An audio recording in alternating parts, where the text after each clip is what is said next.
I've been using the Era 100 and Era 300 since launch over a month ago, and they have been an instrumental part of my life now. I'm not even sure that's the right way to use that word, but I wanted to make that pun regardless. But as the title of this video claims, it is indeed true that I am a first-time Sonos user. I've been dying to get into the Sonos ecosystem for the longest time now, as I love music and I consider myself as a semi-audiophile. So lucky for me, Best Buy Canada gave me the amazing opportunity to try out these two new Sonos releases, and my ears will forever be spoiled because these are amazing. So thank you Best Buy Canada, and make sure to check them out in stores to demo these Sonos products and also their extensive category online. But without further ado, let's get to the unboxing of these speakers. Starting with the Era 100, it comes in a 100% recyclable and sustainable box. Once you rip open the paper tab, the lid lifts up and you're greeted with a couple of pamphlets including the manual. You can then take off the cover and lift the speaker out of the box. After peeling off the sticker, you can finally unwrap the speaker, and you'll also find a power cord on the bottom which is built very well. As for the Era 300, it comes in a similar box, but the cool thing is you have to pull back a tab on each side. Once you do that, you can then pull off the top of the box and voila, the Era 300 in all its glory. After peeling off the sticker, you can unwrap the speaker just like the Era 100. You'll also find the same manual pamphlets and the same exact power cord. The setup process was also fairly simple and pain-free. Once you download the Sonos app and sign up for an account, the app automatically detects speakers in the room to start the setup process.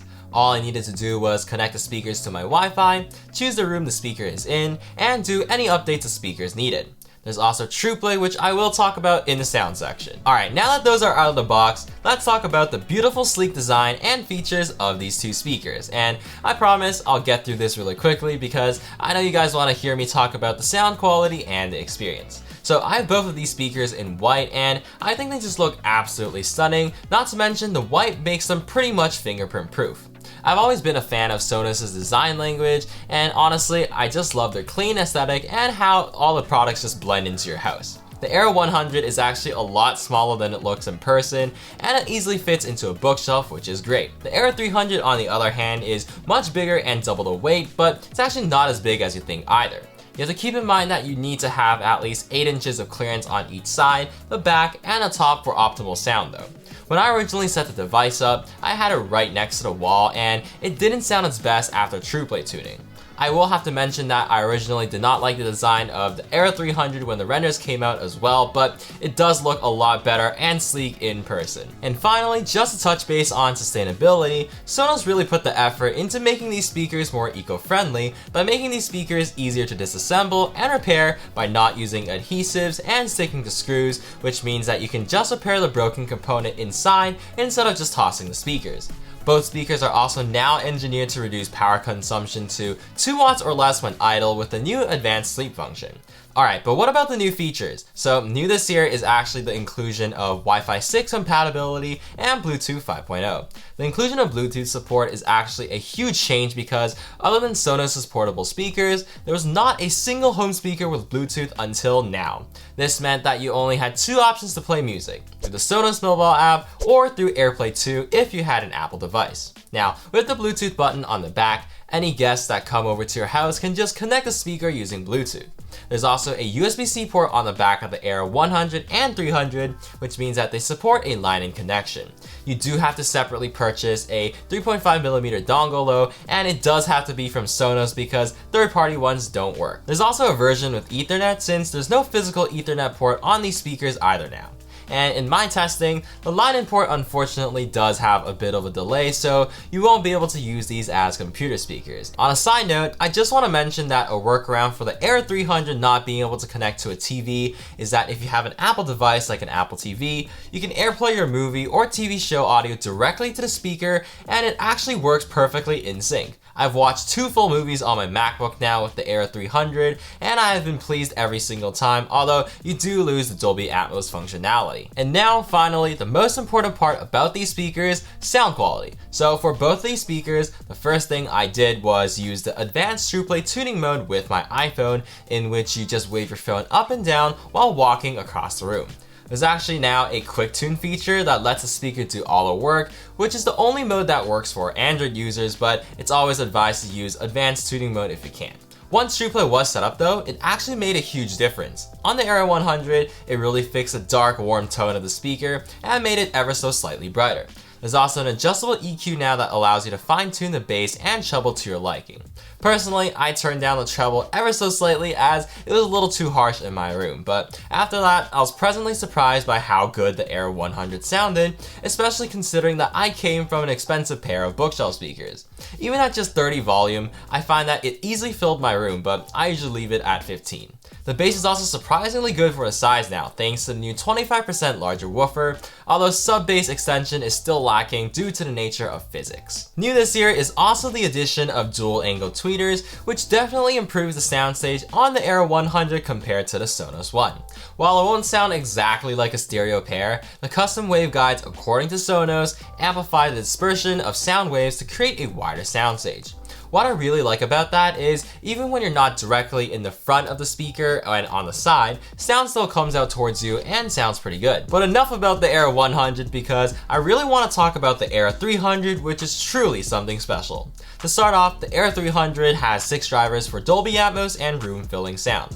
There's one front-firing speaker, one bass woofer, and one tweeter on each side, and lastly, an upward-firing tweeter for Dolby Atmos. Now, because all of these drivers are blasting in different directions, it's a completely different type of listening experience. Instead of the in-your-face sound that you're used to when sitting directly in front of speakers, the Era 300 actually blasts sounds to fill the entire room, meaning that it doesn't sound like it's coming from one pinpoint source. And because of that, sitting up front does sound quite weird, but where it truly shines is when you're further away from the speaker.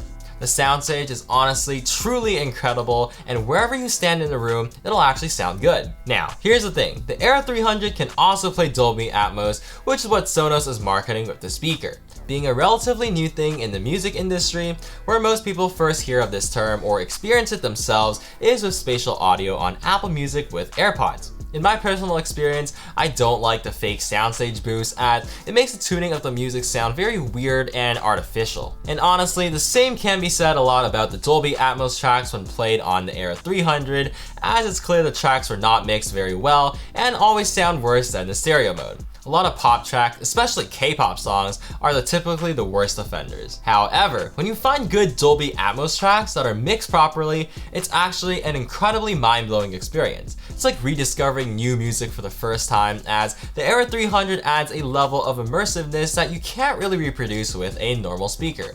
Like, I would sit there for hours and hours at night doing nothing but enjoying the music coming out of this and trying out different tracks to see what would work best. If you check forums, everyone always says Rocket Man sung by Elton John is the best example of Dolby Atmos you can find, and I can truly vouch that it is amazing. I think the best mixed album I have ever heard on these speakers though is the most recent Aurora album, Sky Concert in the Light. You really have to listen to Exhale Inhale, Runaway, and Queendom because it is honestly life-changing. I also really like Lizzo's and The Weeknd's albums because they're also mixed very, very well.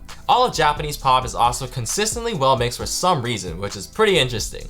And finally, the one genre that I think performs the best in Dolby Atmos is classical music, which Apple actually just launched a separate app for just in time.